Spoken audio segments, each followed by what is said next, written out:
Okay, welcome back. This is just to give the first update on the urban fly maggot project. It's been about a week. I guess I posted on the 16th, maybe 5-6 days, and yes, definitely the carry-on is blown with flies. Definitely there are maggots. I haven't opened this thing to see if they found their way to the bottom yet, but a couple of things that I would change. Number one, I maybe wouldn't put some of these holes so low, so that maggots that are looking to go downward wouldn't find these holes before finding the bottom ones, because I have seen a few maggots outside this thing, and in a second I'll show you one of them. They're nice and big and juicy. Okay, but let's open it up and see if there are maggots that have actually made it straight through.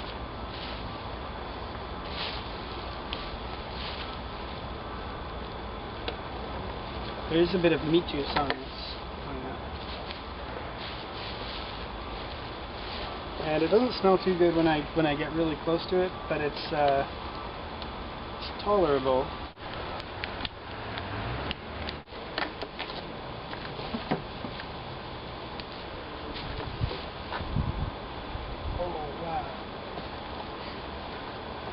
Nasty. Oh crap.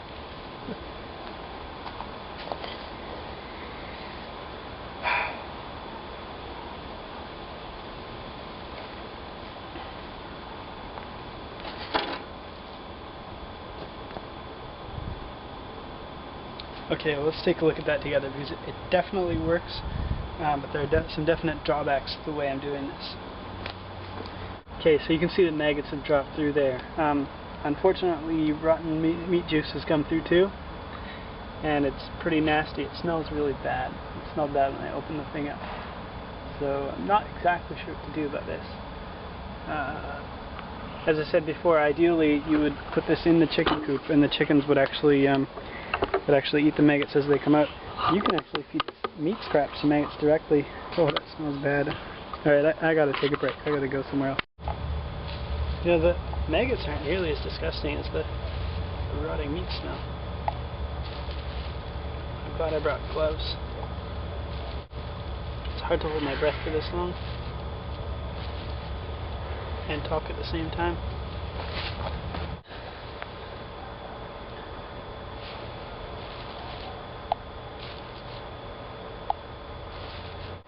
Okay, this is kind of exciting at the same time, but man, it's gross. I have not done something this gross in a very long time. Oh, I really don't want to reach in there.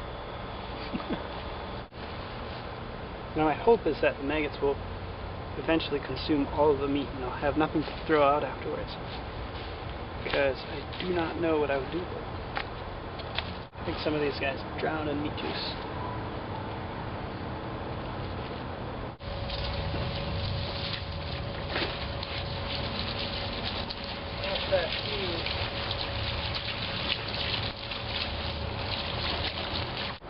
Yeah, instead of putting plastic in, I'm just going to plug those holes, and I'm just going to wash it every time that I empty it out, because dealing with that plastic was probably more disgusting than it needed to be. Yeah, so why don't we take a good look at the prize here.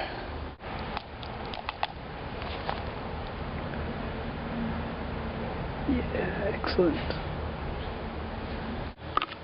So the next test is to see whether the girls actually like these things.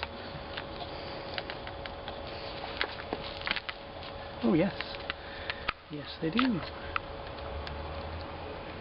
That was quick.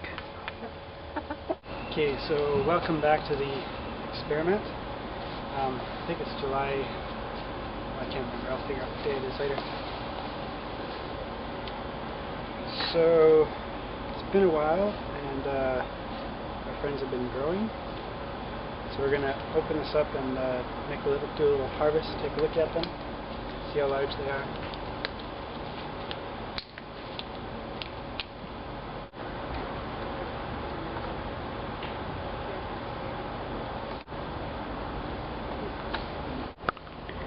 So what you're looking at is the bottom of the pot that was on the farm, and you can see many live maggots there, but the problem is that they're swimming in this putrefying juice.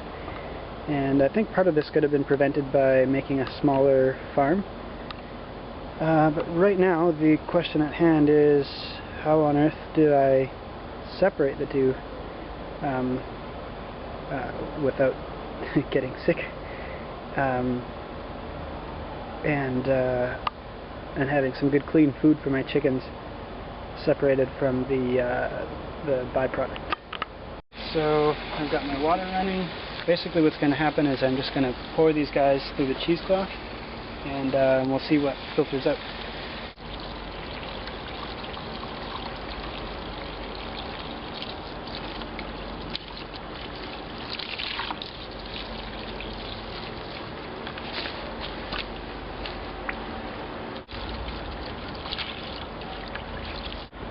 Okay, so I wouldn't doubt that I just managed to drown them all.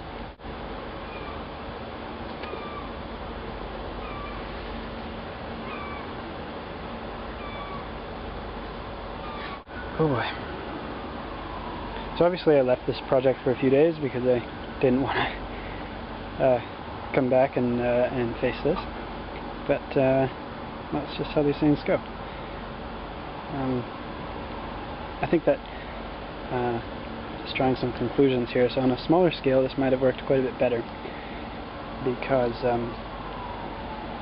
I just wouldn't have had to deal with these problems. However, it seems like the mass that I originally put in has been greatly reduced, and so it looks like I should just be able to leave this the way it is, and the system will just consume itself and everything will disappear, and I won't have to dispose of anything particularly disgusting. And lastly, if you do everything you can, if you try to repeat this project, do everything you can not to catch a whiff of it, because you will spend the next minute or so trying not to be sick. And that's the main reason why I left this for 3-4 days without touching it. On the other hand, it only stinks when you open it. It doesn't make the yard smell. You can't really smell it from a distance, which is fortunate.